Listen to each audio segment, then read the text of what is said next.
وحمانت الشرف إنه أهل مانتين كارهان كسوق الجلياشة إلى النقل سوق الجشان حفلة أنه كده فرينو أديك عصب لوجو مقعدري أما لو يقانو cloud computing أما تلسون cloud services طبعا waxaad uga barateen telesom sida caadiga ah inay mar kasta waddankeena keento tiknoolajiyadda ugu dambeysay ay dunidu ku macaamisho ee marba dunida ku soo korodha sidaad hore uga barateen inay telesom mar kasta ay ahayd telesom first shirkaddii ugu horreysay waddanka keentay internet shirkaddii ugu horreysay waddanka keentay mobile shirkaddii ugu horreysay waddanka keenta mobile money ama zan waxyaalo badan maantana waxaynu u joognaa inaynu daafurno adeegan cusub ee loo bixiyey cloud computing ama cloud services waa laga yaabaa dadku inay su-aasha aada isweydiiyaan cloudkani waa maxay cloudka fadadka iyo dawlahaynu ku naqaanay muxuu yahay waa teknolojiyad dunida kusoo korodhay sanadkii 2009 dunida teknolojiyadani waxay kusoo korodhay oo ay curatay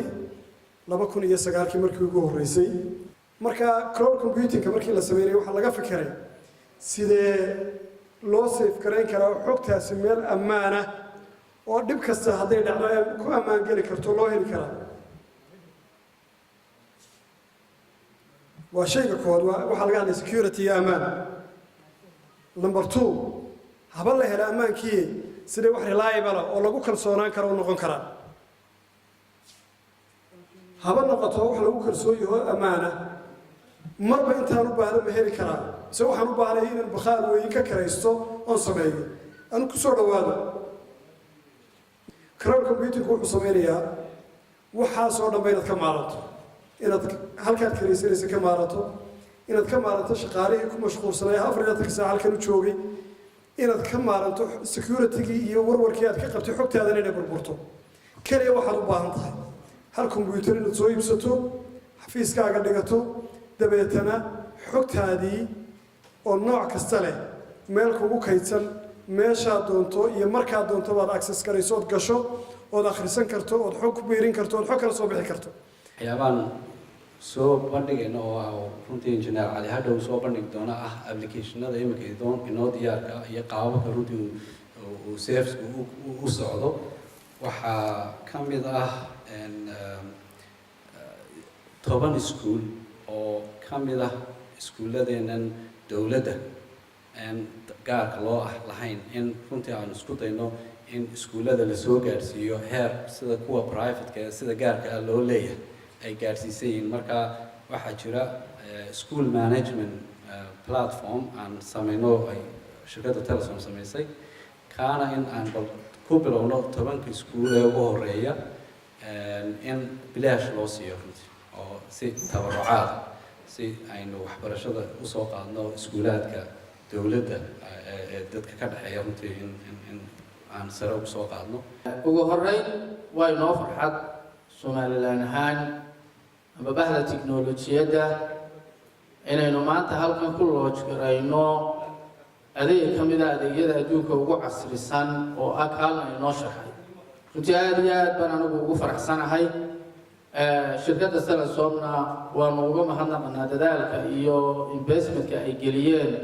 in mashruucan u hirgeliyaan Soomaaliland bale waxaynu oran karnaa faktarka ugu muhiimsan ee lagu cabiro horumarka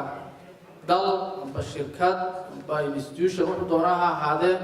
waxa weeye kolba heerka uu ka gaarsiisan yahay tiknoolajiyadda adeegsigeeda sidaa daraaddeed the technology markaynu ka hadlaynana cloud waa technology waa latest technology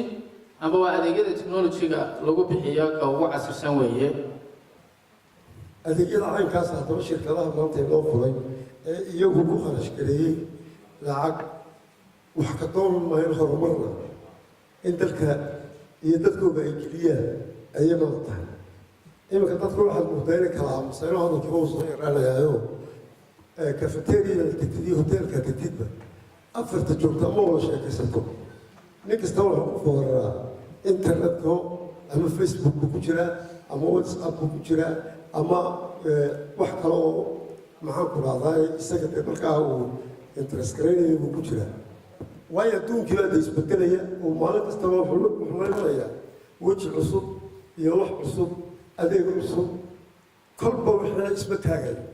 noloshu isba taagtay maanta kala baan arkana talo waxaan maalinta damana arko labaatan meesha ku taal haddii laakiin xagga business oo kale oo waxyaabaha laga faa'iideysan karo xagga jaamacadaha oo kale oo waxyaabaha lagu kaydsan karo technology-ga kolba jooga adeegiisa haddii maanta la galo aan loo baahan doonin library-gii buuggii weynaa la soo jiidayay e-book maxaan ku rahdaa lagala soo baxo iyo xogtii meesha kugu jirtay salaan kadib waxaa sharaf ii ah inaan idinkala soo qayb galo barnaamijka daafurka ah ee cloud service ma aha markii ugu horreysay ee shirkadda Telesom ay ku soo kordhisay adeeg casri ah oo barnaamij noocan ku saabsan shirkadda Telesom waxay ka mid tahay shirkadaha waaweyn ee dalkan ka jira ee maalgashiga ku sameeya ee waxyaalo badan oo adeeg fiican ku soo kordhiyo waxaa arrintaasi oo dhan inoo suuro geshay nabadda iyo amniga aan haysano ilaahay baana mahadda iska leh oo nabadda ballaaran ayaynu ku nagashadaynaa ina siiyey haddaan wax ka idhaahdo maxay ay dowladda iyo ajansiyada dowladda ku soo kordhinaysaa cloud service adeegani wuxuu naga caawin doonaa horta iminka ahaan waxaan gacanta ku haynaa 5 wasaaradood isku xidhkood oo barnaamijyo aan u sameynaynay si ay shantaa wadaad xogta u kala heli lahayn waxa maagiisa weelbaanka oo xog casri ah ku sameynay e-cloud wuxuu noqonayaa sanduuqa weyn ee ku hormaraya xogtooda data lagu ururinayo wasaarad kasta markii xogtoodii meel ku ururso ku xidhay ku samayso waxa kor u qaadaysa computer baa damay iyo net baa meesha ka baxay xog baa meesha ka baxday wixii oo dhan ba way ka baxaysaa waxay noqonaysaa xarun meel wax lagu qaydiyo waxaan soo dhaweyn doonaa wasaaradahan aadna ugu faraxsannahay inuu barnaamijkani ku soo biiro xogta wasaarad kasta iyo meel walba lagu ururiyo waxaan filayaa waxaan soo gaarnay qaybta ugu muhiimsaneed ee shirkeeni oo ahayd markaa Telesom maxay soo bandhigaysaa adeegan cloud la sheegayna muxuu yahay maxaynu iska ka faa'iidi doonaa adeega Telesom Cloud Service waxa weeyaan adeeg si gaar ah loogu talagalay markaa in mujtamaceeni ay kaga faa'iideystaan teknolojiyada casriga ah ee ay maanta shirkadda soo kordhisay waana runtii teknolojiyooyinka adduunka ugu horumarsan ee advanced technology loo yaqaano shirkadaha ugu waaweyn adduunka ay isticmaalaan waxaynu markaa dumar ku sameyn doonaa faa'iidooyinka uu leeyahay adeegan faa'iidooyinku inoo leeyahay adeegan ka mujtamac ahaan ka company ahaan dhinacaas oo dhan Google iyo Amazon iyo Microsoft dhammaantooduna ay yihiin markaa shirkadaha hadda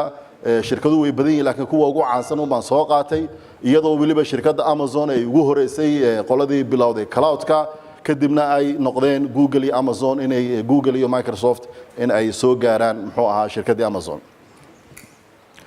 dhinaca kale markaan ka eegno markaa